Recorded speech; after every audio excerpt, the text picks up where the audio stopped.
víctimas del conflicto, de forma directa y de forma indirecta, lo que piden son medidas de reparación, medidas de restauración del daño causado, y que la finalización del conflicto les ayude, les garantice salir de esas situaciones de exclusión social que les ha provocado el conflicto. Y eso es lo que hemos intentado aplicar en la medida de lo posible en este sistema. De la propuesta inicial del Gobierno al resultado que se firmó el pasado día 15 de diciembre, pues hay un abismo. La propuesta inicial del Gobierno, ustedes la conocen, la conocíamos todos antes incluso de que comenzara la discusión del punto de víctimas en la mesa, porque se aprobó unilateralmente por parte del Estado en el denominado Marco Jurídico para la Paz, en el Acto Legislativo 1/2012, que, insisto, se acordó de forma unilateral y antes de que se iniciara no solamente en la discusión del punto de víctima, que habrá algún tipo de elemento que constaba, que figuraba en ese Marco Jurídico para la Paz, que sí que se ha considerado interesante y que se aplicará. Pero no se aplicará porque sea el Marco Jurídico para la Paz, sino que se aplicará porque se ha acordado en el acuerdo de justicia, ¿no? Entonces, como decía, la posición inicial del Gobierno era que esto era un proceso de sometimiento de la guerrilla, de las FARC, donde iban a ser sometidos a juzgamiento los rebeldes, donde deberían aplicarse criterios de máximos responsables, y donde incluso cuando las conversaciones fueron complicándose, porque evidentemente era un modelo que no aceptaban las FARC bajo ningún concepto, pues a formularse sobre la mesa pues propuestas tan sorprendentes como que el componente de justicia podía quedar reducido a que las FARC seleccionaran a unos máximos responsables, que bien podían ser los miembros del secretariado inicialmente, después ya el Gobierno incluso decía que bueno, que la mitad de los miembros del secretariado, que eligiera las FARC, y que incluso se llegó a proponer pues sanciones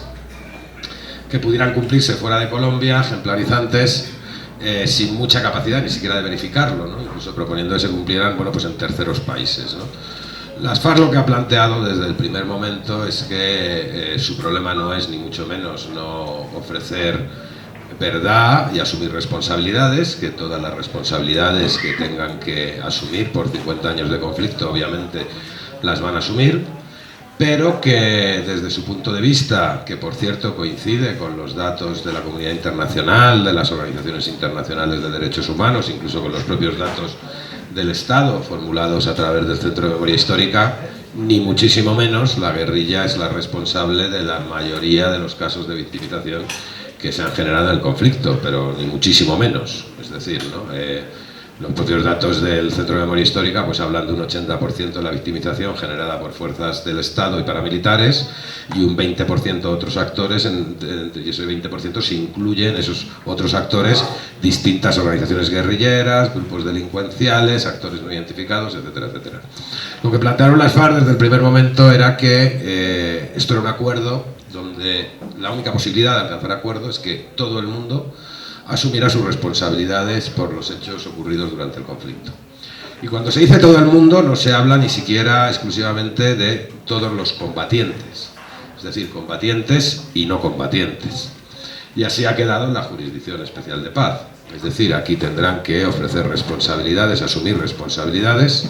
o someterse a la acción de la justicia todas las personas, combatientes o no combatientes, que han tenido una intervención directa o indirecta en el conflicto. Fuerzas de la fuerza pública,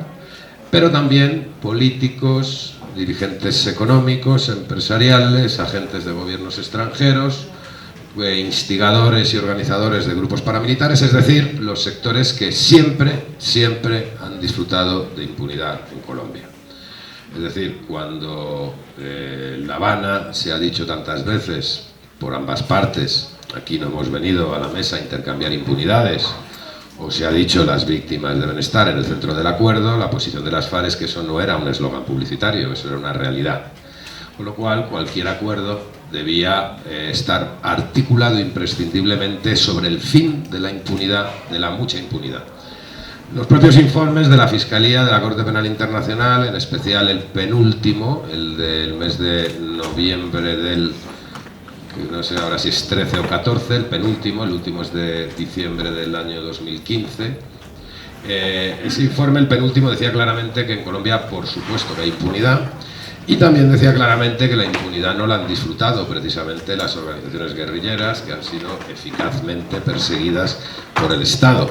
sino que la impunidad reside claramente en los sectores vinculados a los agentes del Estado y los grupos paramilitares. Había una posición pues unánime en las organizaciones de derechos humanos, en la comunidad internacional, que el gobierno podía intentar resistirse, pero que tarde o temprano tendría que acabar asumiendo, porque si no iba a ser imposible construir un acuerdo como así ha sido. El acuerdo se ha construido sobre esos términos, se establece claramente esas competencias, o sea, la competencia objetiva y subjetiva, objetiva sobre todos los hechos ocurridos durante el conflicto que han causado victimización, relacionados directa o indirectamente con el conflicto, y una competencia subjetiva sobre todas las personas, combatientes o no combatientes, que de forma directa o indirecta han causado victimización y tienen responsabilidades. El acuerdo utiliza como parámetros, y esto es muy importante, como parámetros jurídicos, las normas de derecho internacional, en absoluto el derecho interno colombiano. Es más, ¿por qué? Bueno, también por la posición que nosotros hemos venido defendiendo es que el derecho colombiano está trufado de normas de derecho penal del enemigo, normas con destinatario prefijado, con lo cual eso es absolutamente inasumible que en una situación de normalización política esas normas jurídicas sean de aplicación máxime cuando son normas sancionatorias, no solamente penales, ¿no? Bueno, son normas penales, también normas administrativas, pero normas con un destinatario prefijado por antelación, en vez de que el destinatario sea pues todo el colectivo de la sociedad colombiana. Con lo cual, todas las calificaciones jurídicas deben construirse en el sistema sobre el derecho internacional de los derechos humanos, el derecho internacional humanitario y el derecho internacional penal. Es más, por ejemplo, se dice claramente que las acusaciones que se presenten al sistema deberán ser presentadas obligatoriamente por los órganos acusadores del Estado. La jurisdicción absorbe la competencia acusadora de todos los órganos del Estado que poseen tales competencias: la Fiscalía de la Nación, la Procuraduría, la Justicia Penal Militar, la Contraloría, la Jurisdicción Penal Militar, por organizaciones presuntamente responsables y por conductas criminales, nunca por tipos penales del derecho interno colombiano, sino por conductas generales. Es decir, la guerrilla no iba a asumir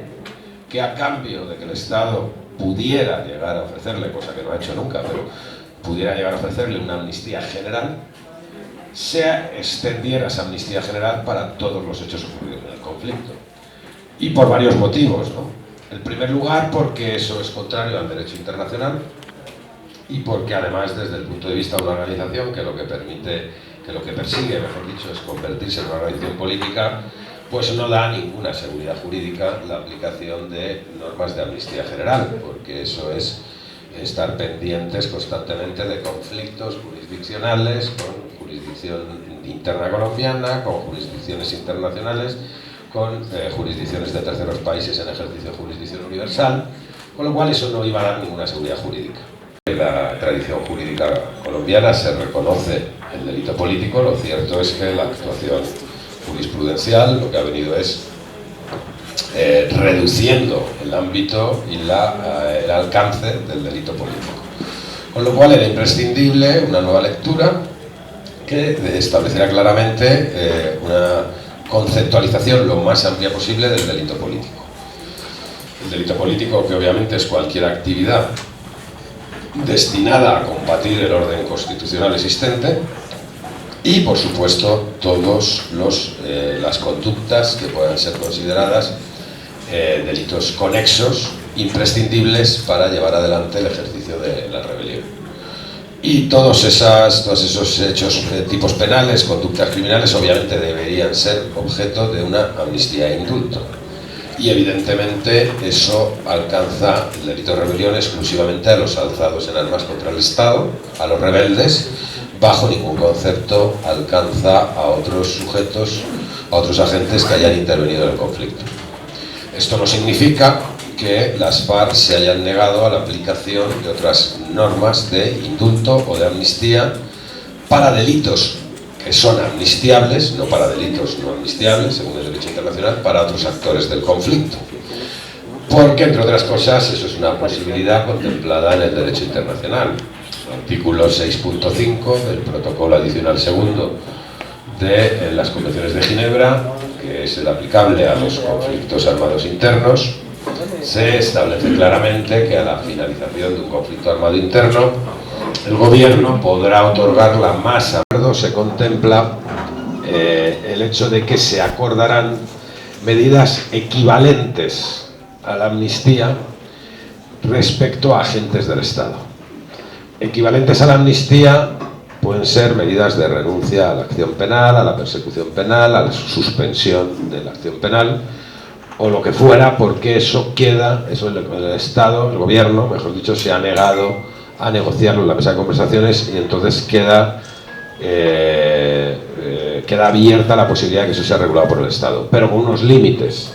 Y esto es algo que es uno de los grandes equívocos que yo quiero aclarar desde el primer momento, porque es una de esas cosas que no se sabe muy bien si es que el gobierno no sabe explicar o es que el gobierno no quiere explicar convenientemente. Esas teorías, esas explicaciones que ha venido dando el gobierno de que se va a crear un sistema diferenciado de enjuiciamiento para los agentes del Estado es falso, es imposible, es contrario a lo establecido en el acuerdo y no podrá ser porque en caso de que eso ocurra, además de entrar en clarísima contradicción e incumplir dos normas expresas del acuerdo que ahora les voy a explicar, pero además de eso, eso significaría romper el acuerdo de justicia y con lo cual quebrar el proceso.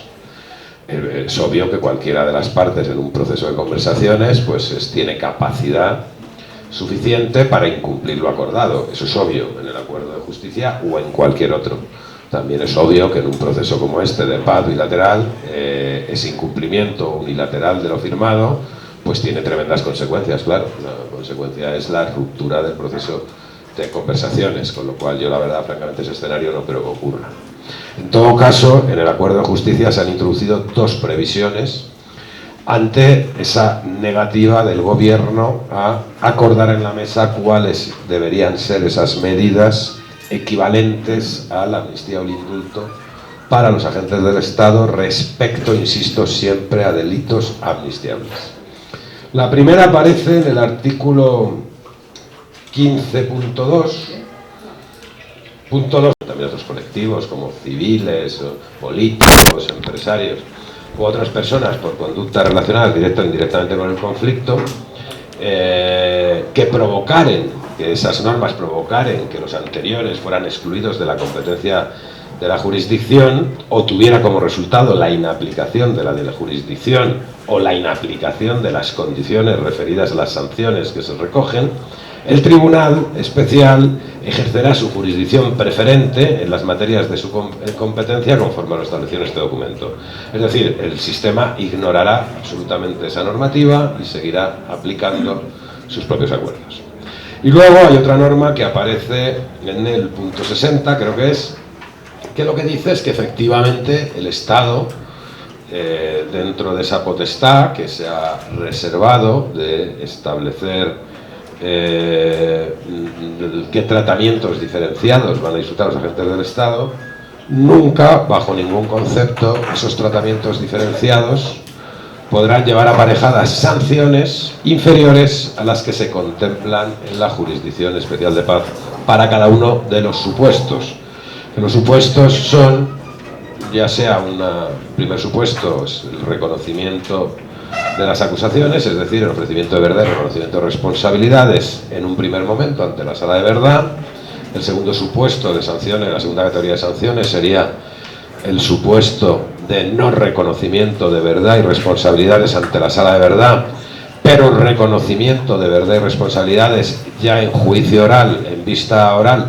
antes de que se emita sentencia. Y el tercer supuesto sería por las sanciones que aplica el sistema en aquellos casos que, no habiendo reconocido verdadera responsabilidad, son sometidos a juicio oral y resultan obviamente condenados, porque por supuesto se puede someter a una persona a juicio oral y que sea absuelta, faltaba más, ¿no? Entonces esas son las previsiones, con lo cual yo creo que esta es una primera aclaración importante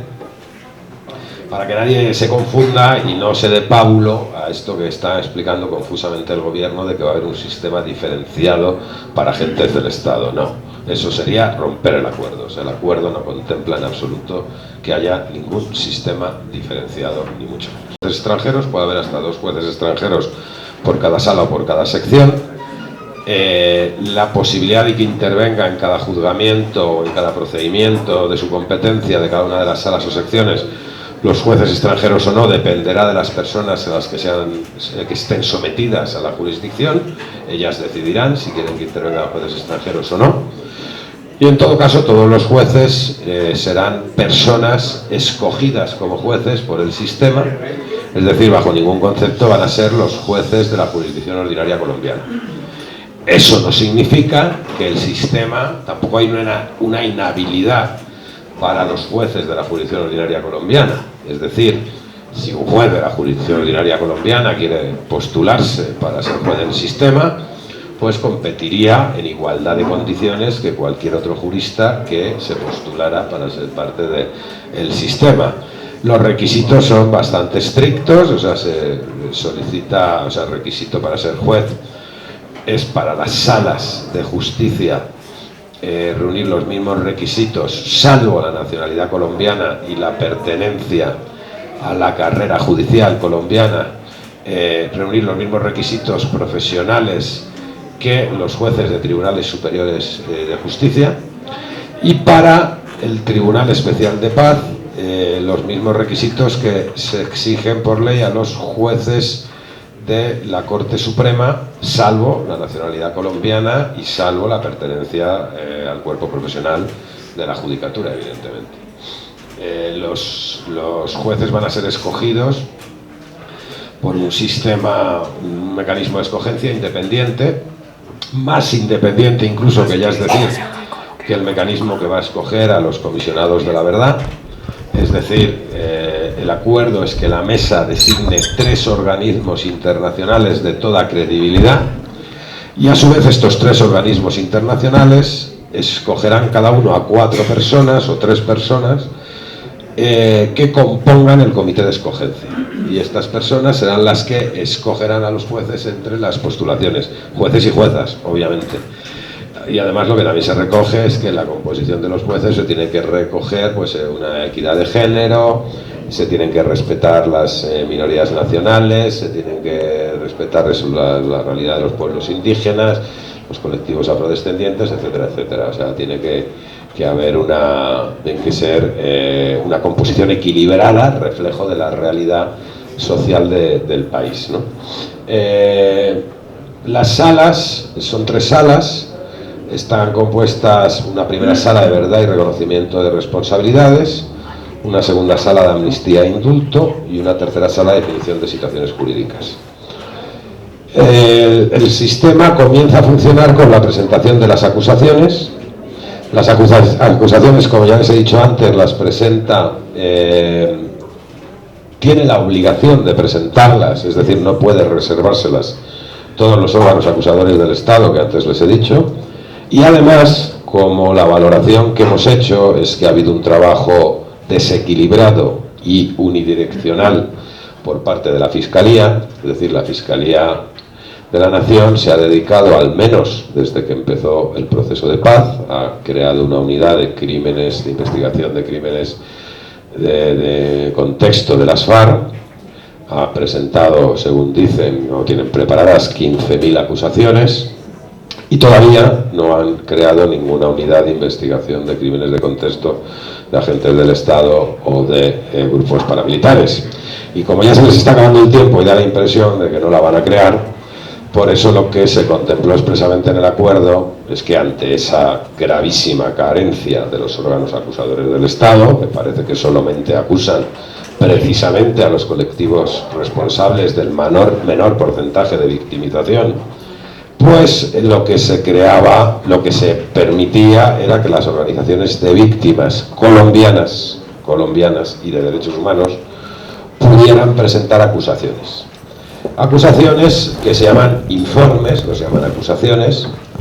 pero que se recoge expresamente de acuerdo que tendrán la misma consideración por el sistema que las acusaciones que presenten los órganos acusadores del Estado. Y esto es una primera consideración, ¿no? Quiero decir, suplir la dejación de responsabilidades por parte de los órganos acusadores del Estado, la falta de persecución penal de determinados sectores que de forma masiva han disfrutado de impunidad en este país, pues no es algo que se supla de la noche a la mañana. La Fiscalía lleva años ya preparando las acusaciones que respecto a la guerrilla va a presentar al sistema. Lo primero que deberían hacer ya las organizaciones de víctimas y de derechos humanos colombianas es ponerse a preparar las acusaciones que entienden que tienen que preparar, porque eso no va a poder prepararse 2 días antes, ¿no? Porque previsiblemente, bueno, una vez se han presentado estas acusaciones, las personas nombradas, mencionadas, se les pone a disposición las acusaciones para que decidan si reconocen o no reconocen, si reconocen parte o reconocen todo. Aquellos que reconozcan comparecen ante la sala de verdad y reconocimiento de responsabilidades y reconocen. El reconocimiento se puede hacer de forma individual o colectivo y siempre por escrito. La Comisión de la Verdad es la Comisión de la Verdad que hará su trabajo. La Sala de la Verdad es un órgano judicial de procesamiento, con lo cual eso implica una obligación de certeza tanto en las acusaciones como en el reconocimiento de responsabilidades. El reconocimiento se puede hacer de forma colectiva, no significa que no se individualicen responsabilidades. Es decir, las responsabilidades reconocidas de forma colectiva, es decir, que una institución, una brigada del ejército o una organización empresarial o una guerrilla, pues deciden reconocer responsabilidades, entonces presentan un escrito reconociendo responsabilidades por todo o por buena parte de aquello que se les han presentado acusaciones. En ese reconocimiento colectivo lo que debe haber es una individualización de esas responsabilidades y obviamente las personas que aparecen mencionadas e individualizadas como responsables de cada hecho, de cada conducta, deben firmar esa declaración, si no, obviamente no tiene ningún tipo de efecto como reconocimiento de verdad y responsabilidad. Reconocimiento de verdad y reconocimiento de responsabilidades. De forma, en primer lugar, bueno, pues para iniciar una nueva página de la historia del país, avanzar en la reconciliación, es imprescindible la reconciliación y el fin del conflicto solamente se puede construir sobre un reconocimiento de verdad, eso es algo que es obvio. Y de responsabilidades, con lo cual eso es lo que se pretende con el sistema, ¿no? Además de eso, mientras más verdad se ofrezca y más responsabilidades se reconozcan, la gestión, el procesamiento de esos casos será más ágil en el sistema funcionará de una forma más descongestionada y habrá menos casos que tengan que llegar al trámite final de un juicio oral, de un procedimiento acusatorio contradictorio, ¿no? En el caso de que esos sistemas de estímulo no funcionaran, pues entonces el tribunal sí que puede establecer sus propias normas reglamentarias, eso está contemplado, para establecer criterios de selección y priorización de casos y empezar examinando en primer lugar las responsabilidades más graves por cadena de mando. Pero eso lo tendrá que dilucidar el tribunal en cada momento en función de cuál sea el mecanismo cuál sea la realidad de la congestión que haya o la agilidad con la que esté funcionando. Aún así, hay un principio claro, que es que el sistema tiene que acabar con la impunidad. Eso quiere decir que aun en el caso de que se aplicaran criterios de selección de máximos responsables, priorización de casos, eso no significa que aquellos que no hayan sido seleccionados no vayan a abordarse posteriormente cuando pueda hacerlo el tribunal, ni mucho menos, salvo que se estableciera algún otro tipo de mecanismo, que no es la norma ni mucho menos, para cualquier tipo de renuncia condicionada a la acción penal, que podría caber, pero o sea, sería una situación muy forzada, no es ni mucho menos la norma general. Pero también lo que sí que se ha intentado construir es un sistema con unas normas claras, unos principios claros, pero que tenga la suficiente capacidad el propio sistema cuando esté en funcionamiento para que no se convierta en lo que ha sido justicia y paz, ¿no? 133 sentencias con 140 condenados en 10 años, ¿no? O sea, eso es algo que no puede volver a ocurrir, evidentemente. Entonces, bueno, se puede o no reconocer verdad o responsabilidades ante la sala de verdad. Aquellos que reconozcan verdad y responsabilidades optan a las sanciones restaurativas. Las sanciones restaurativas establecidas en el acuerdo tienen una doble finalidad. En primer lugar, obviamente restaurar el daño causado, reparar a las víctimas y en general reparar a los sectores que más han sufrido el conflicto, que en este caso son los sectores campesinos, rurales o determinados colectivos que han sido especialmente victimizados, como las mujeres o los menores. Y además tiene una segunda finalidad, que es evitar que ocurra lo que ha ocurrido en la práctica totalidad de los procesos de paz que ha habido en el mundo, que lo que se firma queda muy bien firmado y luego, salvo aquello que tiene que ver con las amnistías y la normalización de la vida civil de los excombatientes, no se cumple nada, especialmente aquello que tiene que ver con medidas de desarrollo económico, social, comunitario. Sin que ello signifique la dejación de la responsabilidad del Estado de cumplir todos y cada uno de los acuerdos alcanzados, sobre todo en sus contenidos de desarrollo económico, social y comunitario, pero lo que se ha pretendido con las sanciones restaurativas es que al menos se garantice que parte de los acuerdos se van a cumplir a través de la ejecución de las sanciones restaurativas. Es decir, las sanciones restaurativas van a ser el cumplimiento de los acuerdos alcanzados en el proceso de paz.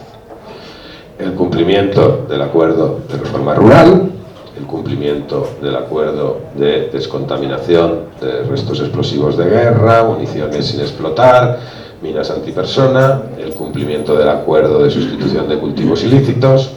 el cumplimiento del acuerdo de participación política, el cumplimiento del acuerdo de búsqueda de personas desaparecidas y cualquier otro acuerdo que se alcanzara hasta el momento de la firma del acuerdo final. Los que se han recogido expresamente, obviamente, en el momento de la firma del acuerdo en diciembre, eran los acuerdos parciales que ya había firmados, pero también se contempla que se conviertan en sanciones restaurativas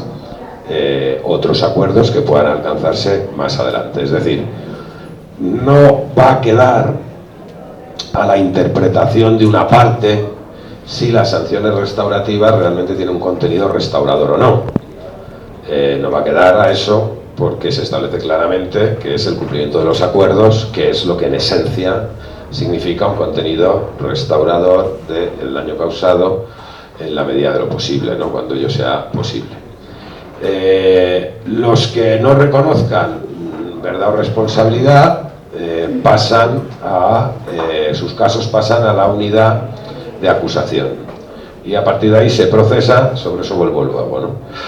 La otra sala de la verdad, es la sala de amnistía e indulto. La sala de amnistía e indulto va a examinar por traslado de cualquiera de las salas o tribunales, es decir, cualquiera de las salas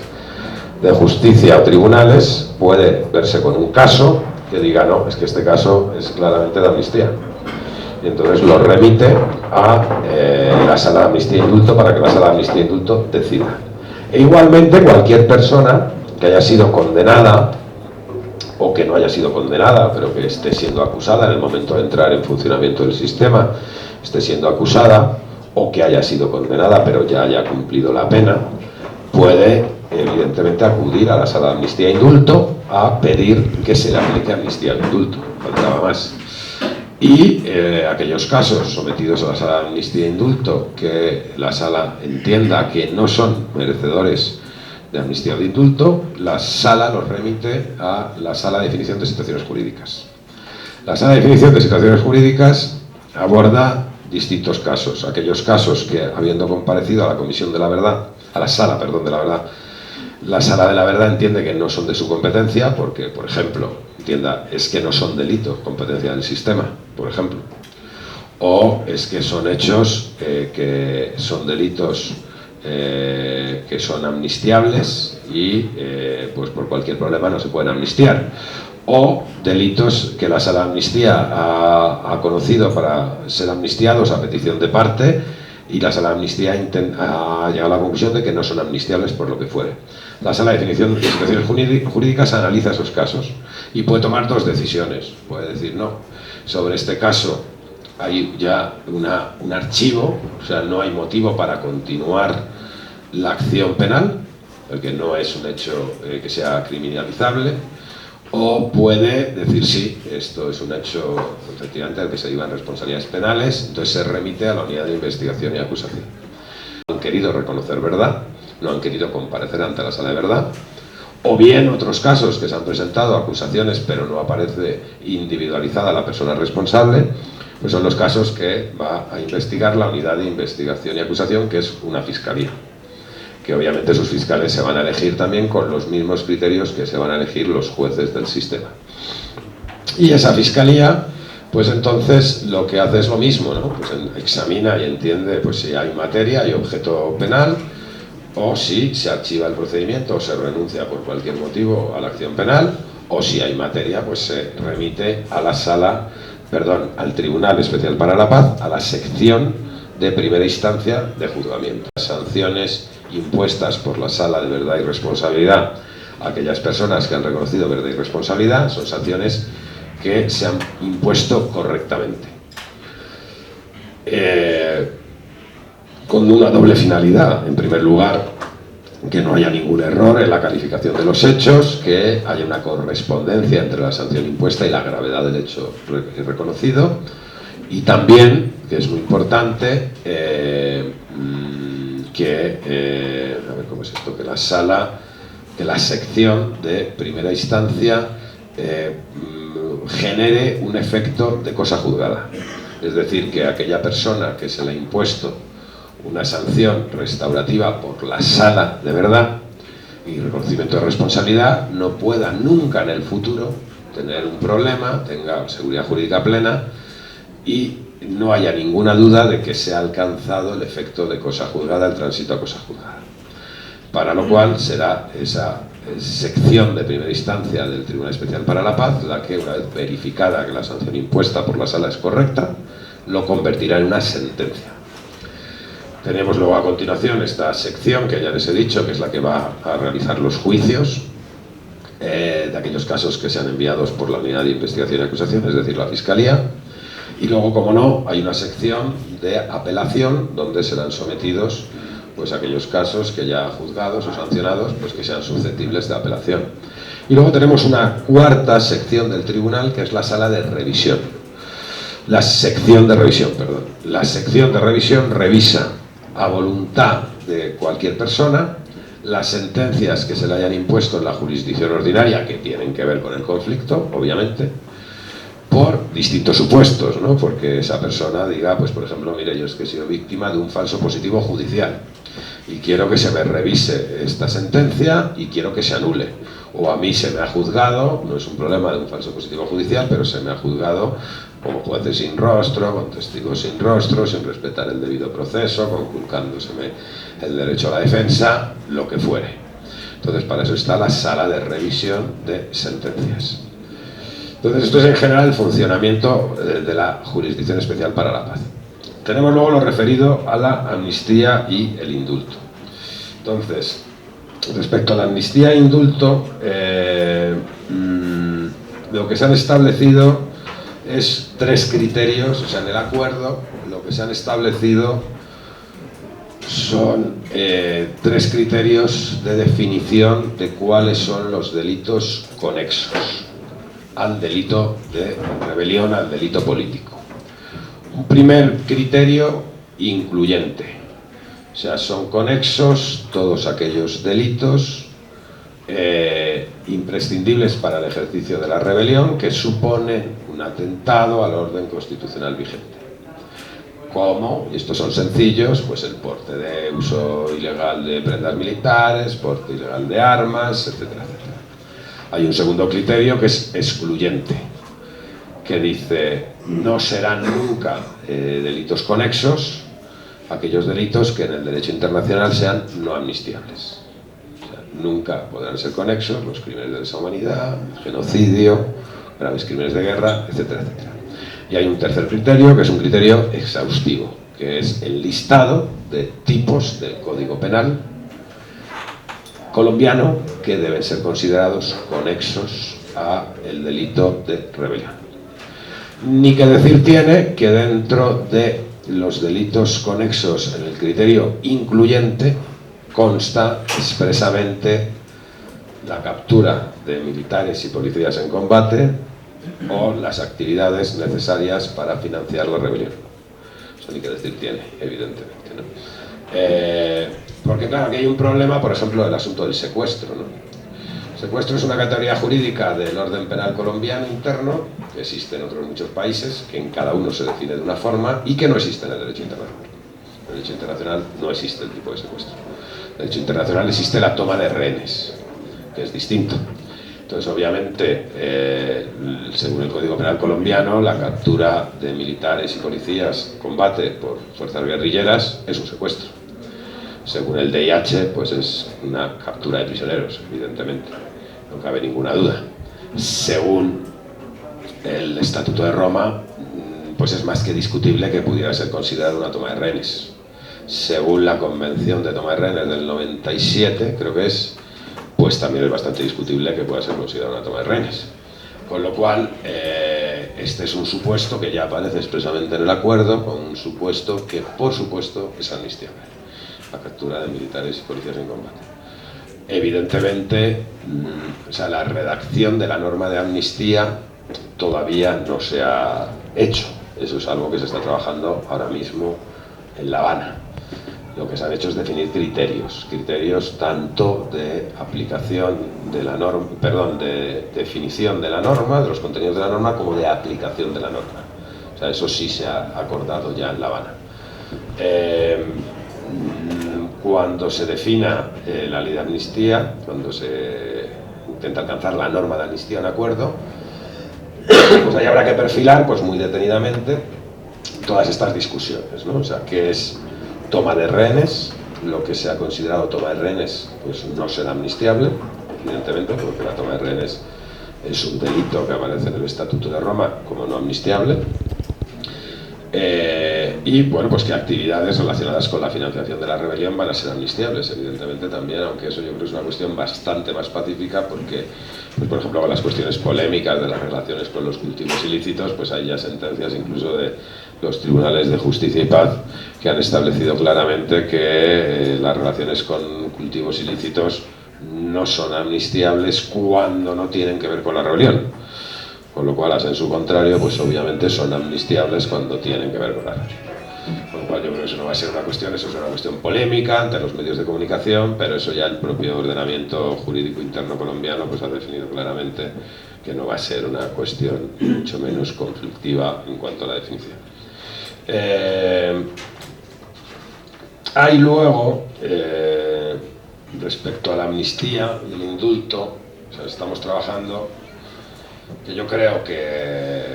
finalmente eso se va a acordar, y digo creo, o sea, no lo voy a decir al 100%, pero se va a acordar, porque si no, no va a haber acuerdo sobre amnistía, y si no hay acuerdo sobre amnistía, no va a haber acuerdo sobre justicia, y no va a haber acuerdo final. Lo que se van a acordar son unos criterios de aplicación inmediata de la amnistía, es decir, lo que ha ocurrido en estos últimos meses, de que para indultar a 30 personas pues se ha demorado el Estado de Derecho, y como decía un portavoz de la mesa del gobierno, la complejidad del Estado de Derecho, que ha tardado 3 meses en indultar a 30 personas, pues yo no quiero ni pensar qué puede ocurrir cuando estemos hablando de la excarcelación de miles de personas a las cuales se han dado la amnistía e indulto. esto hago un paréntesis, por eso me olvidé comentarlo. Obviamente aquí no se ha acordado, creo que lo he dicho antes, ¿no? Aquí no se ha acordado una amnistía o indulto para guerrilleros. Aquí se ha acordado, obviamente, amnistía e indulto para guerrilleros por delitos políticos y conexos, pero también se ha acordado amnistía e indulto para aquellas personas acusadas de ser guerrilleros sin serlo, es decir, y esto es algo que tiene que quedar muy claro, expresamente se contempla en el acuerdo que, por supuesto, nadie tendrá que reconocerse como guerrillero para disfrutar de la amnistía. Es decir, el mero hecho de que sea acusado de un delito de rebelión o conexo le permite acogerse a la amnistía sin necesidad de reconocerse como guerrillero o incluso con la posibilidad de hacer la salvedad y dejar bien claro que él no es guerrillero. Y tercero, claro, entonces la amnistía e indulto se va a aplicar a todos los condenados por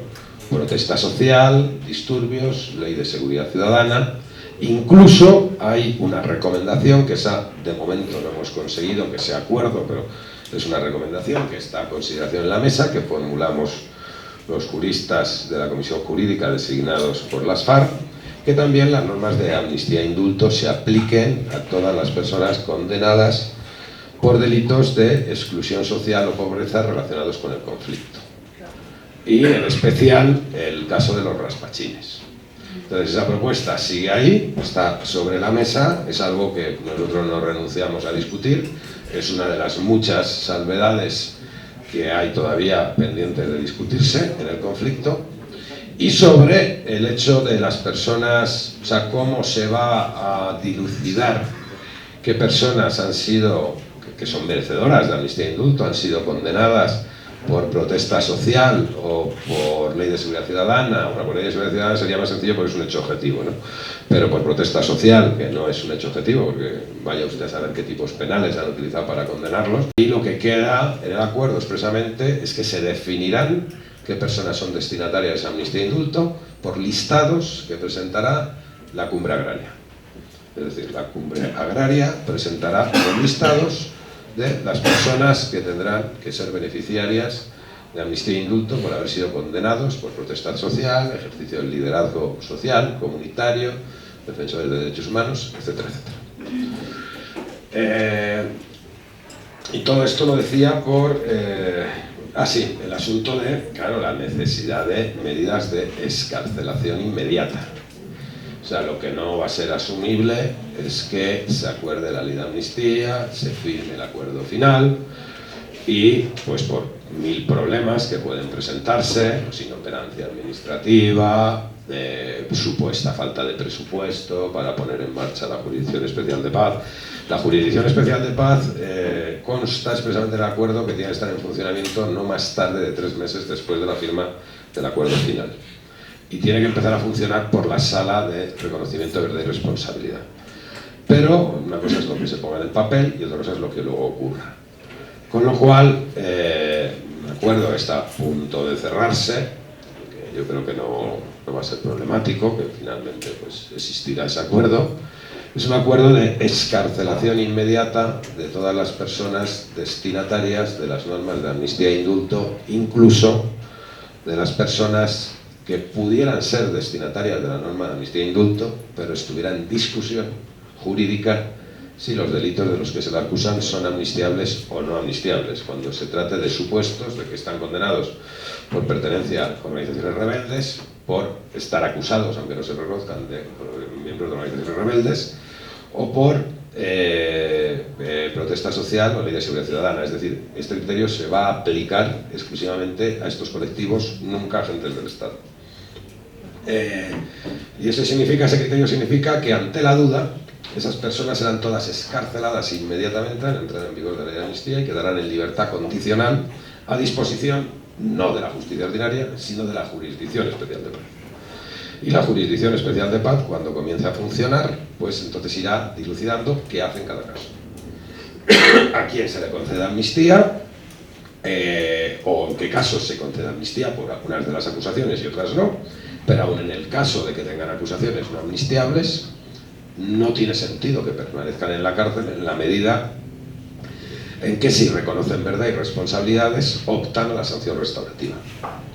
con lo cual no tiene ninguna lógica que permanezcan en la cárcel. Y estas personas permanecerán en el periodo transitorio entre la excarcelación, que ya digo tendrá que ser inmediata, y la entrada en vigor del sistema, permanecerán a voluntad propia, por propia decisión, en uno de estos dos lugares. Permanecerán no significa que estén recluidos, insisto, están en libertad condicional, pero en libertad. Eso es lo que va a quedar yo creo que con bastante seguridad. Entonces estas personas podrán elegir si permanecen en o sea que si permanecen como referencia, como domicilio para el sistema de justicia, un domicilio particular, o los territorios donde se va a concretar la reincorporación a la vida civil de la guerrilla. Podrán elegir entre estos dos supuestos. Porque claro, lo que es obvio que aquellos que son guerrilleros pues probablemente pues quieran irse a esas zonas, pero el que está acusado de ser guerrillero sin serlo, pues obviamente no tiene ningún interés en irse a una zona de desmovilización guerrillera, y más faltaba. Entonces también que pueda elegir que queden adscritos a domicilios particulares, ¿no? En general, esto es lo que, bueno, y luego ya con esto yo creo que finalizo, pero bueno, luego sometemos a cualquier debate y muchas otras cosas más de las que podría hablar, pero claro, yo creo que llevo una hora hablando. El asunto de la extradición. Pues el acuerdo contempla una prohibición absoluta de extradición para miembros de las organizaciones rebeldes hasta el momento, por conductas realizadas hasta el momento de la firma del acuerdo final. Y luego una prohibición que alcanza a rebeldes y familiares, cuando, en el caso de los familiares, obviamente, cuando las acusaciones sean acusaciones que tendrá que valorar el sistema, la Jurisdicción Especial de Paz, sean acusaciones que están encubriendo pues una retaliación, una presión, una coacción sobre el miembro o exmiembro, ya si la organización ya se ha reconvertido en una organización política de la guerrilla. En estos casos de familiares, el sistema examina si esa acusación es infundada. En caso de que determine es infundada, se acabó, ya no hay extradición. En caso, respecto a los familiares, que determine que no es infundada, pues entonces lo pasa a la jurisdicción civil, ordinaria, perdón, para su juzgamiento. Respecto a los guerrilleros, por hechos anteriores al conflicto, nunca va a haber extradición, bajo ningún concepto. Las acusaciones tendrán que ser examinadas por la jurisdicción y, en su caso, si no son delitos amnistiables, pues imponerse la correspondiente sanción conforme al procedimiento por el que opte esa persona, ¿no? Ya sea un procedimiento de reconocimiento de verdad o no reconocimiento de verdad. Respecto a los guerrilleros, guerrilleras, por conductas atribuidas con posterioridad a la firma del acuerdo final, lo que se establece es que no hay una prohibición de extradición, pero sí hay un filtro, de manera que la Jurisdicción Especial de Paz examina si esa acusación está relacionada con los hechos ocurridos durante el ejercicio de la rebelión, o si esa acusación pues es infundada, es una presión, que hay un problema que es evidente, ¿no? Que la firma del acuerdo final no supone la exclusión, la salida ni de las FARC, ni de los integrantes de las FARC de las listas de organizaciones terroristas, ni de la Unión Europea, ni del Reino Unido, ni de Estados Unidos. Con lo cual, hasta no se dé una solución a ese problema, o sea, no tiene ningún sentido que una organización que lleva 3 años negociando con un gobierno sea considerada terrorista. No tiene ningún sentido que una organización que se va a reconvertir en una organización política sea considerada terrorista.